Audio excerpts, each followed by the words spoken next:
Awit ni Solomon Kapitulo 1. Magandang balita Biblia. Ito ang pinakamagandang awit ni Solomon. Ang unang awit. Babae, akong ito'y pinupupog, sinisiil mo ng halik. Ang dulot ng pag-ibig mo'y mainam pa sa alak. Ang taglay mong halimuyak, saan kaya itutulad? Simbango ng pangalan mong ang samyo'y malaganap, kaya lahat ng dalaga ay iyong ang nabibihag. Ako ngayon ay narito, isama mo kahit saan, at ako ay iyong dalhin sa silid mong pahingahan. Tiyak akong liligaya ngayong ikaw ay narito. Ang nais ko ay madama ang alab ng pag-ibig mo. Pagsinta mo'y mas gusto ko kaysa alinmang inumin. Hindi ako nagkamali na ikaw nga ang ibigin. Dalaga sa Jerusalem, ang ganda ko'y kayumanggi. Katulad ko'y mga toldang sa Kedar panyayari. Tulad ko rin mga tabing sa palasyo ng hari. Huwag akong hahamakin ng dahil sa aking kulay, pagkat itong aking balat ay nasunog lang sa araw. Itong mga kapatid ko'y hindi ako kinalugdan, nagkaisa silang ako'y pagbantayin ng ubasan. Pinagyamat sininop ko ang nasabing pataniman, ano pat ang sarili ay kusa kong napabayon. Itong aking pakiusap, o giliw kong minamahal, sa akin ay sabihin mo, pastulan ng iyong kawan, sa init ng katanghalian, pahingahan nila'y saan. Sa akin ay ituro mo nang ako ay di maligo. Mangingibig, kung nais mong malaman, o babaeng napakaganda, ang dapat lang na gawin mo ay sundan ang mga tupa. Ang kawan ng mga kambing ay doon mo alagaan, sa tabi ng mga tolda ng pastol ng aking kawan. Saan ko ba itutulad ang gayuma mo, aking hirang? Sa kabayo ng paraon, anong ganda kong pagmasdan. Mga pisnging malalambot, may balani, may pang-akit, na lalo pang pinaganda ng pahiyas na naglawit. Ang nililok na leeg mo, kung masdan ko'y anong rikit, lalo na nga kung may kwintas na doon ay nakasabit. Ika'y aming igagawa ng kwintas na gintong lantay, palamuting ikakabit ay pilak na dinalisay. Babae, habang siya'y nakahimlay, tila hari ang katulad. Ako na may magsasabog ng mabangong halimuyak. Ang samyo ng aking mahal ay katulad nitong nira, habang siya sa dibdib ko'y nakahilig na masaya. Ang kawangis ng mahal ko'y isang kumpol ng bulaklak sa ubasan ng Engedi, magiliw kong pinamites. Mangingibig, maganda ka, aking sinta, ang mata mo'y mapupungay, nagniningning, nang aakit habang aking minamasdan. Babae, makisig ka, aking mahal, anong kisig, anong inam, magiging himlayan naughty laging kulay na lant iyan. At cedar ang siyang bigyan nitong ating tatahanan. Mga kisame ay pinoong pili, kahoy na talagang maiinam. Awit ni Solomon Kapitulo 2. Isa lamang akong rosas na sa Saran ay naligaw. Sa libis nitong bundok, isang ligaw na halaman. Mangingibig, katulad mo'y isang liryo sa gitna ng kasukalan. Namumukod ka sa lahat, bukod tangi, aking hirang. Babae, sa gitna ng kagubatan katulad niya ay mansanas. Sa lahat ng mga tao, siya'y walang makatulad. Ako'y laging nananabik sa lilim niya'y manatili. Ang tamis ng bunga niya kung kanin ko'y anong sarap. Nang ako ay kanyang dalhin sa sagana niyang hapag. Sa piling niya'y nadama ko ang pag-ibig niyang tapat. Ako'y kanyang pinakain ng sariwang mga ubas, at magiliw na binusog ng matamis na mansanas. Dahil aking puso'y uhaw sa pagsinta mong wagas. Ang kaliwa niyang bisig ang siya kong inuunan, habang ako'y hinahaplos ng kanan niyang kamay. Ay pangako niyo sa akin, mga dalaga sa Jerusalem, sa ngalan ng mga usat mga hayop na matutulan, ang aming paglalambingan ay di niyo gagambalain. Ang ikalawang awit. Babae, ang tinig ng aking mahal ay akin ang naririnig. Mga gulod, tinatahak upang ako'y makaniig. Itong aking mangingibig ay tulad ng isang USA. Mabilis kong kumilos, ang katawan ay masigla. Sa tabi ng aming pader, naruroon lagi siya, sumisilip sa bintana upang ako ay makita. Ang mahal ko ay nang usap at ganito ang sinabi, Mangingibig, sa akin ay sumama ka, halika na, aking mahal. Lumipas na ang taglamig sa buong lupain, at ang tag-ulan ay natapos na rin. Bulaklak sa kaparangan tingnat namumukadkad. Ito na nga ang panahon upang tayo ay magsaya. Sa bukid, ang mga ayboy masayang umaawit. Ang mga puno ng igos, hinog na ang bunga, at ang mga punong ubas, sa bulaklak ay hitik na. Tayo na nga aking mahal, sa akin ay sumama ka. Ika'y parang kalapati, nagkukubli sa batuhan. Halika at ang ganda mo ay nais kong mapagmasdan. At nang akin ding marinig ang tinig mong ginintuan. Asong gubat ay hulihin, maninira ng ubasan. Baka pumasok sa ating namumulaklak na ubasan. Babae, mangingibig ko ay akin at ako na may kanya. Sa gitna ng mga liryo, kumakain ang kawan niya. Hanggang dilim ay maparam, ganito ang ginagawa. Sa paghihip ng amihang umaga ang siyang badya. Magbalik ka, aking sinta, magmadali ka, aking mahal. Tulad ng pagtakbo ng USA sa kaburulan. Awit ni Solomon Kapitulo 3. Gabi-gabi, sa higaan ang mahal ko'y hinahanap, ngunit hindi masumpungan kahit nasa pangarap. Akong ito'y bumabangon, sa lunsod ay naglalakad. Ang lansangan sa paligid ay aking ginagalugan, ngunit hindi matagpuan ang sinta kong nililiyag. Sa akin ngang paglalakad, nakita ko'y mga bantay, nagmamanman, naglilibot, sa paligid, sa lansangan. Sa kanila ang tanong ko, mahal ko ba ay nasaan? Nang aking iwan ang nasabing mga tanod, bigla na lang nakita ang mahal kong iniirog. Siya'y aking hinawakan at hindi na binitiwan, hanggang siya'y madala ko sa bahay kong sinilangan. Ay pangako ninyo sa akin, mga dalaga sa Jerusalem, sa ngalan ng mga USA at hayop na matutulan. Ang aming paglalambingan ay di nyo gagambalain. Ang ikatlong awit, babae, ano itong nakikitang nagmumula sa kaparangan? Worry pumapailan lang usok ng mira at kamanyang, na ang samyo ay katulad ng pabangong ubod mahal. Dumarating si Solomon, sa trono niya'y nakaupo. Ang kasamang mga bantay ay mayroong 60, pangunahing mga kawal, matatapang, matipuno. Bawat isa ay may tibak at bihasa sa digmaan. Nagbabantay kahit gabi, nakahanda sa paglaban. Ang magandang trono nitong haring si Solomon, pawang yari sa piling kahoy ng Lebanon. Ang lahat ng tukod nito'y nababalutan ng pilak. Ang habong naman nito'y may palamuting gintong payak. Iyon namang mga putson, kulay ube ang nakabalot. Mga dalaga sa Jerusalem ang hamabi at naggayak. Mga dilag nitong Zion, masdan ninyo si Haring Solomon. Nagputong ng korona niya ay ang kanyang inang mahal. Sa oras ng pagdiriwang, sa oras ng kanyang kasal. Awit ni Solomon Kapitulo 4. Mangingibig, kay ganda mo, aking mahal, ang mata mo'y mapupungay, ang buhok mong anong haba, pagkilos mo'y nagsasayaw, parang kawan na naglalaro sa bundok ng Gilead. Ang ngipin mo ay simputi nitong tupang bagong lines, walang bungi kahit isa, maganda ang pagkaparis. Ang labi mo'y pulang-pula katulad ng eskarlata, kapag ika'y nangungusap lalo itong gumaganda, aninag sa iyong belo ang pisngi mong namumula. Ang leeg mo'y ubod kinis, may kwintas na kay inam, parang tore ni David, naligid ng mga kawal. Parang usang magkaparis ang malusog na dibdib mo, masayang kumakain sa gitna ng mga liryo. Hanggang sa dumating ang bukang liwayway, hanggang sa mapawi ang pasaykit na karimlan. Sa dibdib mong ubod bango ako ay hihimlay, pagkat ito ay simbango ng mira, at ng kamanyang. Kay ganda mo, aking sinta, kay ganda mo, aking mahal. Wala akong maipinta sa taglay mong kagandahan. Halika na, aking mahal, sa akin ay sumama ka. Lisanin na natin ang Lebanon at ang bundok ng Amana. Iwan mo na ang bundok ng Senir at ng Hermon. Ang taguan yung mga leopardo at mga leon. Aking mahal, aking sinta, ang puso ko ay nabihag. Nang mata mong mapang-akit at leeg mo na may kwintas. Aking mahal, aking sinta, kay tamis ng iyong pag-ibig. Alap man na ubod tamis, sa'yo'y di maipaparis. Halimuyak ng bango mo ay walang makakatalo. Ang labi mo, aking hirang, sintamis ng mga pulot. Ang dila mo'y waring gatas, digaya ang siyang dulot. Ang bango ng Lebanon ay tila nasa iyong suot. Katulad ng isang hardin itong aking minamahal, na may bakod sa palibot at sarili ang bukal.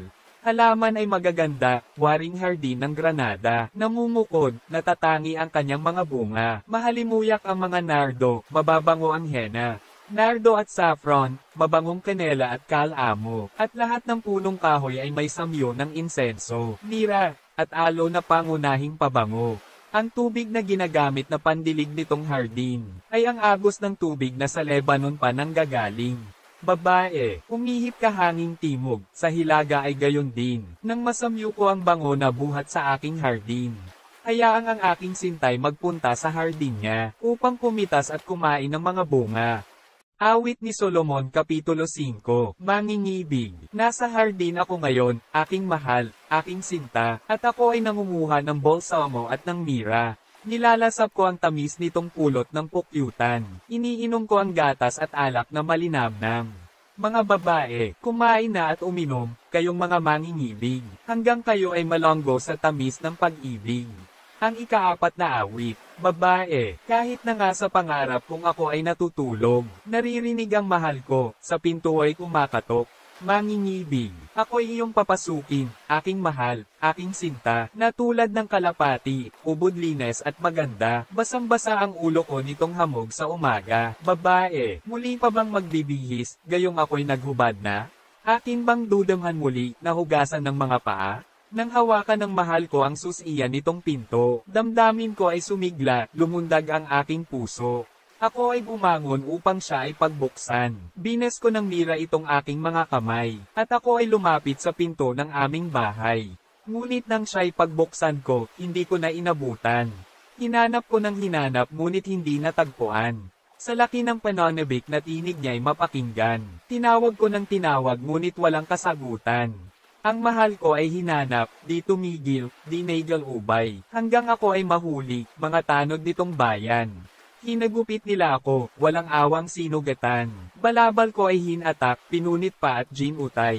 Mga dilag ng Jerusalem, ay pangako ninyo sa akin. Kung mahal ko ay makita sa kanya sana'y sabihin. Iyong sintay ng hihina, pag-ibig mo'y hanap niya. Mga babae, o babaeng napakaganda, bakit di mo ilarawan? Hinahanap mong lalaki na sabi mo'y iyong mahal?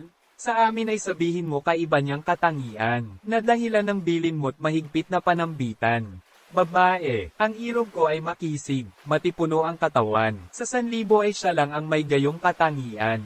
Alan-alon ang buhok niya, mahaba at nangingintab. Mahal pa iyon kaysa ginto, kulay uwak ang katulad. Mata niya'y mapupungay parang ibon sa may batis. Kalapati ang katulad at gatas pa ang panlinis. Ang kanyang mga pisngi simbango ng isang hardin. Mga labi parang liryo, nakasasabik na simsayman. Kamay niya ay maganda, o kay inam na pagmasdan. Suot niyang mga singsing, bato nito'y ubod mahal. Warrigereng ang katulad ng buong niyang katawan, naliligid ng pahiyas na safirong makikinang. Mga hita niya at binti marmol ang kabagay. Ang mga patungan ay gintong dalisay, parang bundok ng Lebanon, na makapigil hininga. Kumbaga sa mga kahoy, mga cedar ang kagaya. Mga labi ay maalam, matamis kung humalik. Buong niyang katauhan, sadyang kaakit-akit. Iyan ang ayos at larawan nitong aking iniibig. Awit ni Solomon Kapitulo 6. Mga babae, o babaeng napakaganda, giliw mo'y saan ba nagpunta? Ika'y aming tutulungan sa paghanap mo sa kanya. Babae, ang mahal kong kasintahan ay nagpunta doon sa hardin. Sa hardin na ang halamay mababangong mga tanim, upang kawan ay bantayan at ang liryo ay pitasin. Ang irog ko'y akin lamang, at sa kanya naman ako. Sa kanya na nagpapastol ng kawan sa mga liryo. Ang 5 awit, mangingibig. Katulad ng Jerusalem ang ganda mong tinataglay. Tila tirsang may pang-akit ang iyong kagandahan. Sa aki huwag mong ititig ang mata mong mapupungay. Pagkat ako'y nabibihag, hindi ako mapalagay. Ang buhok mong anong haba, pagkilos mo'y sumasayaw. Parang kawan na naglalaro sa bundok ng Gilead. Ang ngipin mo'y kasamputi nitong tupang bagong linis. Walang kulang kahit isa, maganda ang pagkaparis. Ang ganda mo'y di magawang may tago ng lubusan. Nasisinag sa belo mo kagandahang tinataglay. Ang reyna ko'y 60, 80 ang kalaguyo. Bukod do'y marami pang di mabilang na kasuyo. Ngunit ang tangi kong mahal ay iisa lamang. Kalapati ang katulad ng taglay niyang kagandahan. Nag-iisa siyang anak ng ina niyang minamahal. Kaya siya'y mahal nito ng higit sa kaninuman. Tunay na siya ay mapalad, mga dalagay nagsasabi. Mga reyna't kalaguyo sa kanya ay pumupuri. Sino itong sa tingin ko ay tila bukang liwayway, kasing ganda ng buwan, kasing ningning nitong araw? Ang hardin ng almendra ay akin ang pinuntahan, upang tingnan sa libis, bagong sibol na halaman. Pati ang mga ubas, baka nais ng magbunga, at saka ang mga puno nitong kahoy na granada. Kay laki ng pananabik na ikaw ay makatalik, katulad ko'y mandirigma, labanan ang siyang nais. Mga babae, magsayaw ka, o babaeng selamita, upang ikay mapagmasdan, o dalagang sakdal ganda. Babae, ano't inyong ninanais na masdan ang selamita, na tulad ng mananayaw sa panahon noong una? Awit ni Solomon Kapitulo 7, Mangingibig, ang paa mong makikinis, o babaeng tila reyna, ang hugis ng iyong hita, isang obra maestra. Ang pusod mo'y anong rikit, mabilog na tila kopa, laging puno niyong alak na matamis ang lasa. Balakang mo'y mapang-akit, bigkis trigo ang kapara, ang paligid ay tulad ng mga liryong kay gaganda. Ang iyong dibdib, o giliw, parang kambal na USA, punong-puno pa ng buhay, malulusog, masisigla. Ang leeg mo ay katulad ng toreng gawa sa marmol, mga matay nagniningning, parang bukal sa may hisbon. Ilong mo ay ubod ganda, parang tore ng Lebanon, mataas na nakabantay sa may lunsod ng Damasco. Para bang bundok ng Carmel, ulo mong napakaganda, ang buhok mong tinirintes, kasing ganda ng purpura, kaya naman pati hari na bihagmot na halina. Kay ganda mo, aking mahal, kay ganda mo, aking sinta, sa akin ay nagdudulot ka ng galak at ligaya. Kay hinhin ng iyong kilos tulad ng punong palmera, ang dibdib mong ubod yaman ay tulad ng buwig niya. Puno niya'y aakyatin upang bunga ay pitasin. Sa tingin ko ang dibdib mo'y buwig ng ubas ang kaambing. Hininga mo ay mabango, mansanas nga ang katuring. Ang tamis ng iyong labi ay katulad ng inumin. Dahan-daang tumetalab habang ito'y sinisimsim. Babae, itong buhay na taglay ko'y sa sinta ko nakalaan. Sa akin siya'y nananabik, lagi akong inaasam. Halika na, aking mahal, tayo na roon sa may paran. Ang gabi ay palipasing magkasalo sa ubasan. At pagdating ng umaga, isa-isa nating tingnan. Kung ang puno'y nagsusupling, bulaklak ay lumilitaw. Ganoon din ang granada, tingnan natin ang bulaklak, at doon ay lasapin mo ang pag-ibig kong matapat. Ang halaman ng mandragora ay iyong ang masasamyo. Bungang kahoy na masarap ay naroon sa ating pinto. Ito'y aking inihanda, inilaan ko sa iyo, at lahat ng kaliwan, maging luma, maging bago. Awit ni Solomon Kapitulo 8. Bakit kaya ikay hindi naging isa kong kapatid? Inaruga ng ina ko, lumaki sa kanyang dibdib, upang kahit sa lansangan, kung sa iyo ay humalik, ay di tayo papansinin, pagkat tayo'y magkapatid. Sa bahay ng aking ina ikaw ay aking dadalhin, upang doon ituro at ipadama ang paggiliw. Dudulutan ka ng alak, ng masarap na inumin.